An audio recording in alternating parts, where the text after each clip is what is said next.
Lección 1. 3 vientres estériles son sanados. Base bíblica. Génesis 18, 11 al 14, 21 a 1 y 2, 25, 21 al 23, 30, 22 al 24, y 35, 18. Pensamiento central. Dios permite a los creyentes pasar por dificultades, para demostrar a través de ellas, su poder sin igual. Texto áureo. ¿Hay para Dios alguna cosa difícil? Al tiempo señalado volveré a ti, y según el tiempo de la vida, Sara tendrá un hijo. Génesis 18, 14.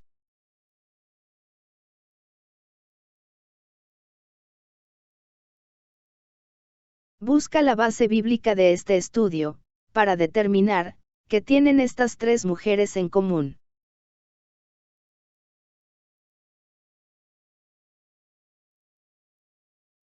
Introducción. La historia del pueblo de Israel está repleta de milagros.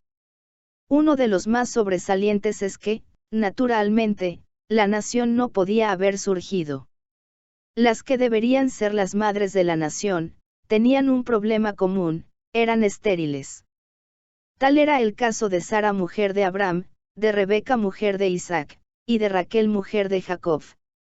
El contexto de cada uno de estos casos de esterilidad, sirve para revelar que Dios, permite diversas circunstancias en nuestra vida, con el propósito de glorificar su nombre. A la vez, los mismos padecimientos sirven para ejercitar nuestra fe y entender el medio por el que Dios lleva a cabo sus operaciones. También, los relatos de Génesis sobre la sanidad de Sara, Rebeca y Raquel, nos dicen mucho sobre la relevancia de la oración intercesora. Al estudiar esta lección, nos será manifiesto, que Dios no tiene límites en cuanto a su poder. De los hijos nacidos por estos tres milagros, vino a surgir el pueblo de Israel y, posteriormente, el Mesías. Génesis 18, 11 al 13. Y Abraham y Sara eran viejos, de edad avanzada, y a Sara le había cesado ya la costumbre de las mujeres. Se rió, pues, Sara entre sí, diciendo, después que he envejecido tendré deleite, siendo también mi señor ya viejo.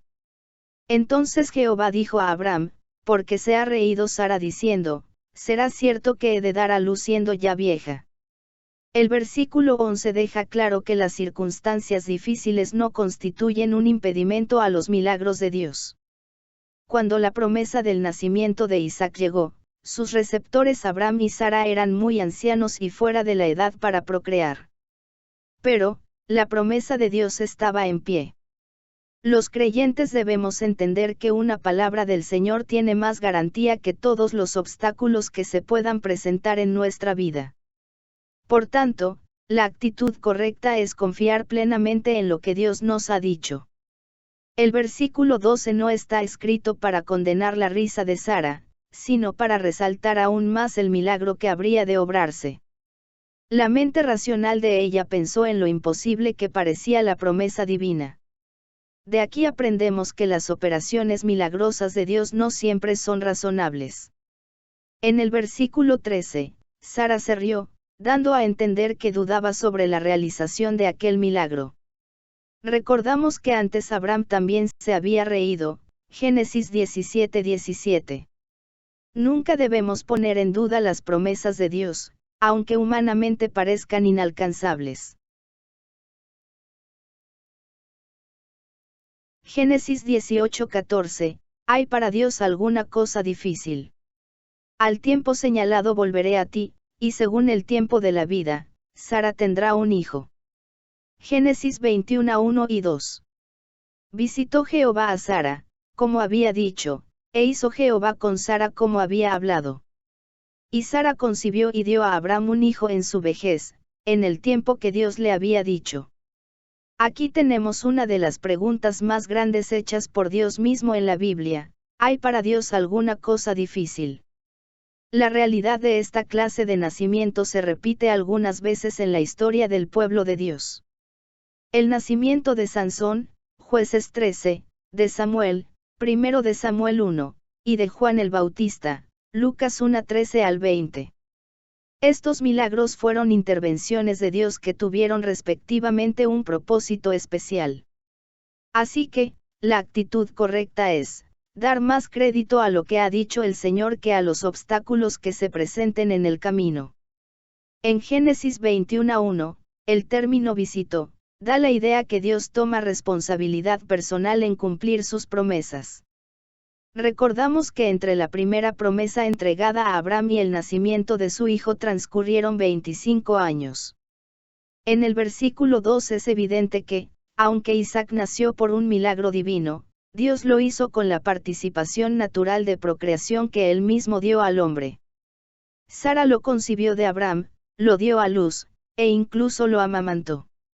Nunca debemos olvidar que somos instrumentos en las manos de Dios, y debemos estar dispuestos a servirle en el cumplimiento de sus propósitos. Génesis 25, 21 y 22. Y oró Isaac a Jehová por su mujer, que era estéril, y lo aceptó Jehová, y concibió Rebeca su mujer. Y los hijos luchaban dentro de ella, y dijo, si es así, ¿para qué vivo yo? Y fue a consultar a Jehová. Ya habían pasado 20 años desde el casamiento de Isaac y Rebeca, y comprobadamente, ella era estéril.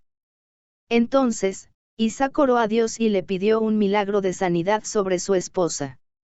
De aquí se hace claro que debemos practicar la oración por otros que están en alguna desventaja, porque nuestro Dios está por encima de todas las circunstancias difíciles.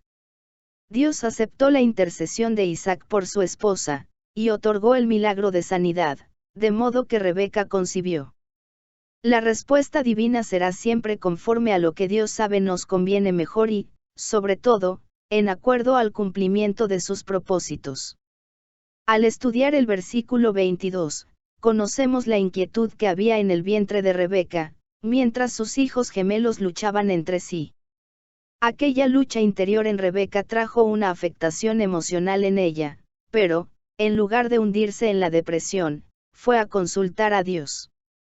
Por tanto, nunca debemos preocuparnos excesivamente por ningún asunto, sino ir a la presencia de Dios y descansar en el cuidado y la dirección del Espíritu. Génesis 25, 23. Y le respondió Jehová, 2 naciones hay en tu seno, y 2 pueblos serán divididos desde tus entrañas, el un pueblo será más fuerte que el otro pueblo, y el mayor servirá al menor. Dios respondió a la consulta de Rebeca. Debemos tener una actitud de gratitud a Dios, porque siendo tan excelso, se digna en atender nuestra voz. Las sociedades donde la mujer es relegada deben tomar nota de esto. Dios respondió a la voz de una mujer y ello se repite muchas veces en la Biblia. Dios le dijo a Rebeca que traía 2 hijos en su vientre y que aquellos gemelos significaban 2 naciones y que ambos pueblos estarían divididos desde sus entrañas. Dios llama las cosas que no son como si fuesen. Él anuncia lo venidero y lo pone en orden delante de sí, Isaías 44, 7. Los creyentes podemos mirar al futuro con seguridad, pues nuestro Padre tiene los acontecimientos bajo su control. Además, eran muy diferentes en sus personalidades. Jacob tenía un nombre que significaba suplantador. Así que, vivió la mayor parte de su vida haciendo trampas. Pero Dios trató con él y lo llevó a ser un hombre que caminó en las sendas de la voluntad divina. No debemos desesperarnos cuando algún discípulo no da el fruto bueno inmediatamente después de recibir a Cristo. Génesis 30, 22 y 23. Y se acordó Dios de Raquel, y la oyó Dios, y le concedió hijos. Y concibió, y dio a luz un hijo, y dijo, Dios ha quitado mi afrenta. En Génesis 30, otra vez Dios sanó un vientre estéril, en respuesta a la oración.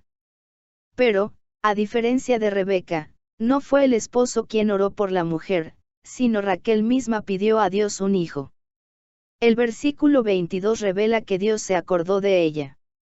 La expresión se acordó no quiere decir que Dios se olvida de los suyos, sino que llega el tiempo determinado en que Él responde la oración.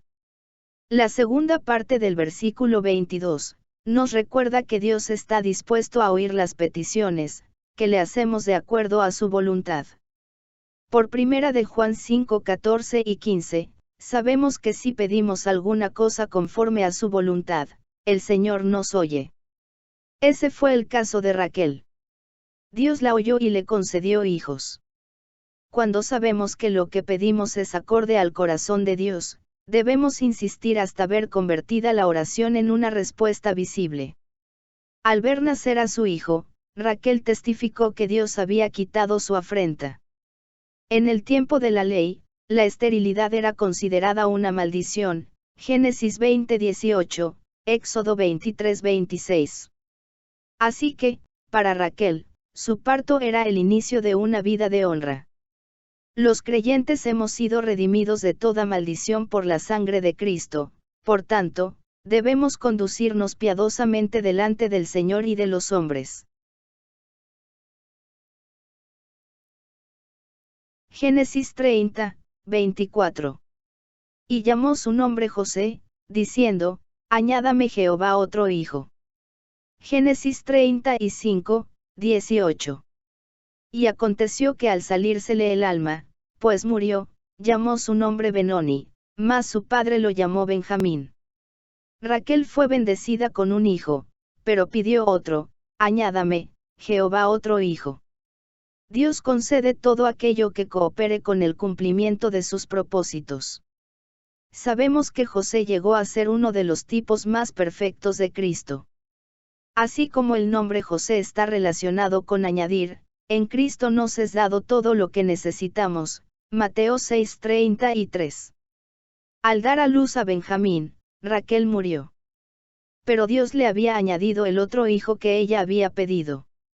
De aquí aprendemos que Dios es fiel en el cumplimiento de su voluntad para con nosotros. Por tanto, nosotros como sus hijos, debemos imitarlo y ser también fieles hasta la muerte. Apocalipsis 2:10. Antes de morir, Raquel nombra a su último hijo Benoni, que significa hijo de mi tristeza o de mi aflicción. Este nombre se relaciona con Cristo, el varón de dolores, experimentado en quebranto, Isaías 53, 3. Somos participantes de los padecimientos de Cristo, pero luego, en la revelación de su gloria nos gozaremos con gran alegría. Primera de Pedro 4:12 y 13. Sabemos también que Jacob llamó al niño Benjamín, que significa hijo de mi mano derecha. Qué linda alusión tipológica a nuestro Salvador. Dios resucitó a Cristo y lo ha sentado a su diestra en los lugares celestiales. Los cristianos estamos sentados con Cristo en los lugares celestiales, Efesios 1:20, 2:6. Resumen. Concluimos que la mente y los propósitos de Dios van más allá de nuestra imaginación. Y aunque sus promesas nos parezcan difíciles de alcanzar, Dios es responsable con lo que dice y cumple sus promesas. Nunca debemos asumir una actitud de incredulidad ante Dios, sino de plena certidumbre como hizo Abraham, Romanos 4:21. A veces Dios no hace los milagros a la manera que pensamos, pero Él sabe hacerlo de modo que glorifique su nombre y haga bien a su pueblo. Al recorrer toda la Biblia, notamos que la provisión más grande que Dios nos ha hecho es su Hijo Jesucristo, pues en Él tenemos la salvación de nuestras almas. Así que, si nos faltara algo humano o material, debemos gozarnos de tener a Cristo. La Biblia dice que el fin de nuestra fe es la salvación de nuestras almas, Primera de Pedro 1:9.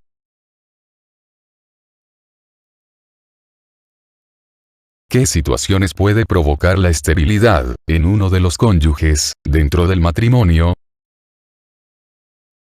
Si esta fuera tu situación presente, ¿qué harías al respecto? Si esta fuera la situación personal de una amiga o un amigo, ¿qué le recomendarías? ¿Por qué?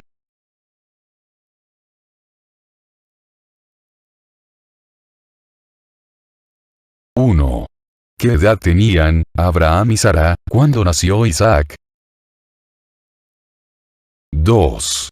¿Cuál fue el obstáculo, del que habló Sara, ante la promesa divina, de darles a Isaac? 3.